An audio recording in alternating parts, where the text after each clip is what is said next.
These midwives, employed under the Basic Healthcare Provision Fund (BHCF) and the Midwife Service Scheme (MSS), have suffered for 6 months with a backlog of their salaries not paid, until an investigative report brought attention to the issue. And then immediately after the story, the state government cleared their amount about 4 months arrears on salary.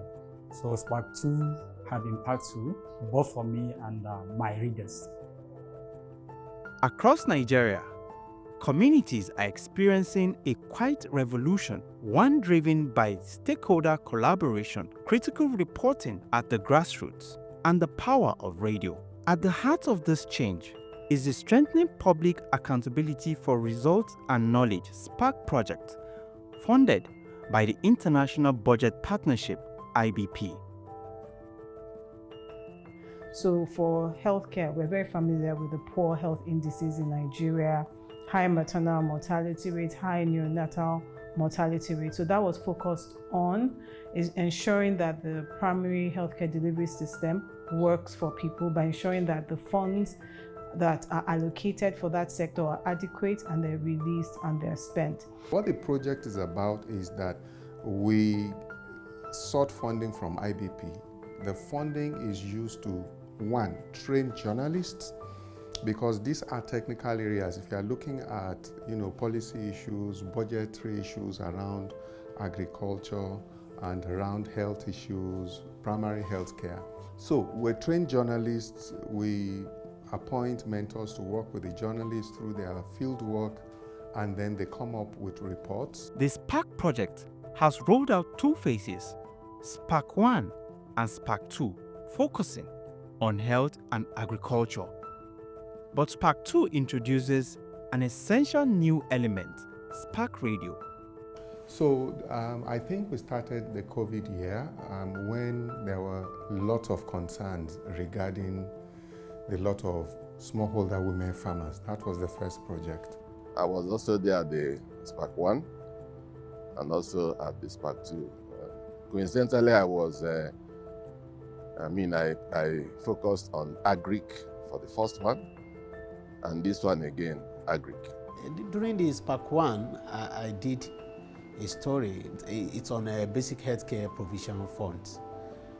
For us, we used access to water, basic sanitary condition and hygiene as our entry point in SPARK 1. So this SPARK 2 now, we are now looking at maternal and health child care services as our entry point, because during our SPARK 1 campaign, that led to adequate water supply in most of the primary health care. We were able to achieve that with our first phase of the campaign. We looked at how could we reach more audiences locally, and so we decided to partner with local radio stations, who could render programming on the 2 entry points, agriculture and health, in local languages. The SPARK Radio, broadcasting in local languages and across 5 states in Nigeria, has been critical in engaging communities and involving relevant stakeholders in real-time discussion. So in these radio programs, we felt it was important to do a program like that will bring to board. We've had WDCs coming on board, World Development Committee. That is like a development platform in communities that address challenges being faced by communities. SPARK Radio program covered varied topics. SPARK is a program brought to you by the International Center for Investigative Reporting, supported by the International Budget Partnership (IBP), to tackle pressing issues in our nation around unequal maternal health care services, gender-inclusive agricultural support for small-scale women farmers, access to loans, among others.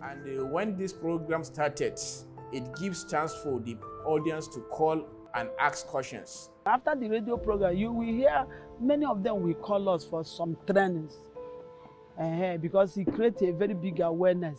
So we have people calling us even after the program because, we can't reach everyone within that short time period. And it is, I think for me personally, it's the personal experience that I get. People calling you and asking you, okay, you know, I've been dying to ask this question. What is happening? Like, why did you not answer this? Why did you not cover this? Why did you not say that? Spark has been amazingly positive. The reception has been positive with listeners actively engaging and appreciating the insights shared. On this program, people had to express their feelings with bearing in mind that they have to be, you know, that they don't have to shout about it. They don't have to fight about it. That it's all about negotiation. It's all about, you know, the way you place your cards on the table. There was a visible and appreciable acceptability of the program among our timid listeners. Judging from the number of callers and happiness expressed enthusiastically while asking questions and contributing to the program. The unique model of bringing stakeholders, government officials, NGOs, and local leaders, farmers together on the same platform has been instrumental in fostering better understanding and collaboration. That radio program, it helps a lot because they try to, during the radio program, they make sure that organize the radio program in such a way that we invite government officials, NGO people. So from there, some of them try understand us more and have a full trust. Spark did a lot in our facilities. Even also the Spark let us to be let the we come in to be an eye opener to our town. Spark 2 impact is beyond the radio program. Through its reporting component, the project has empowered journalists across Nigeria to produce stories that hold power to account and bring about real change. For instance, smallholder women farmers in Nigeria, SWAFON, were included in the Oyo State Agricultural Initiative tagged Sustainable Actions for Economic Recovery, SAFER project. Following a Spark 2 report spotlighting the marginalization. Like at that point, they now know that, oh, there are watchdogs somewhere, right? There's this organization watching, investigating what we're doing at the community, even hard to reach area, they are ready to reach out, right? The grant from Spark, I was able to shed light on some issues. And it has also enlightened me.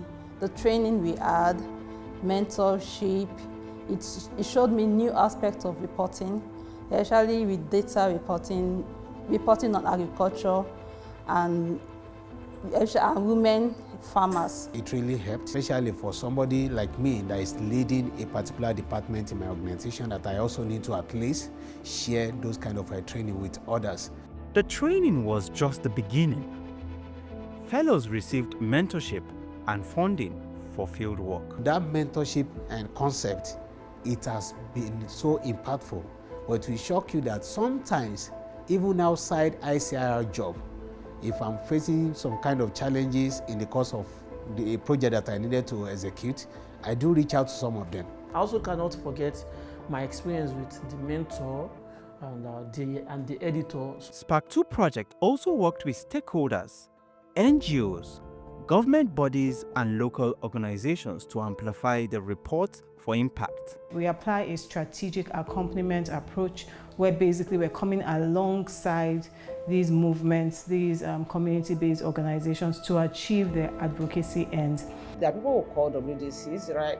So we use WDCs as our agents when you talk about change markers, when you talk about intersectionalities, because that's one thing with the Spark 2 introduced in the States. The report have made a tangible impact on both the fellows and the communities. One of the things I can't forget is also when I look at the 2 awards that a story done under the project won, it's a memorable thing for me. Apart from that, it's also the knowledge. Data won an award. That's the one on how inadequate workers cripples a primary health center in Niger State. So the name of the award is the PSC Media Challenge After my story was published, I also said that the government was compelled to recruit immediately. If not for this platform, definitely I couldn't have done this story that attracted this award. So I must commend them and the work they are doing. The results speak for themselves. Spark 2 has inspired a generation of journalists who are now better equipped to hold power to account and advocate for change in their communities. Most of what I gained, most of the lessons I learned through the ICR project, especially this Spark 2, I applied it on that report. When the report came out, Governor himself acted immediately and he directed the commissioner to visit those villages. The one thing I remember always is that the Spark helped us to know our stand. Journey isn't over. While Spark 2 may be winding down, the work to strengthen public accountability continues. You can see how women's lives are transformed, especially when they get the results from the advocacy that they're making. Then we also want change that is long-lasting and is transformational, not change that, ends with the end of the administration. I am very hopeful that we will continue.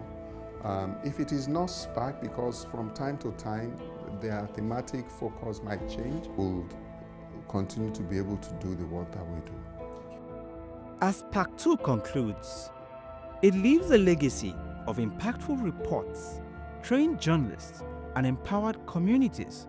With 130 episodes of Spark Radio, 20 investigative reports, and 20 journalists trained, the ripple effect of change is undeniable. The Spark 2 project has proven that informed citizens, empowered with knowledge, can create lasting change. And that change doesn't stop. It keeps growing, one community at a time. Spark was successful. I think we were daring with it. I also think it has been impactful. Enlightening and adventurous. It's a spark plug for good governance, transparency, and accountability. Spark was informative, engaging, transformative.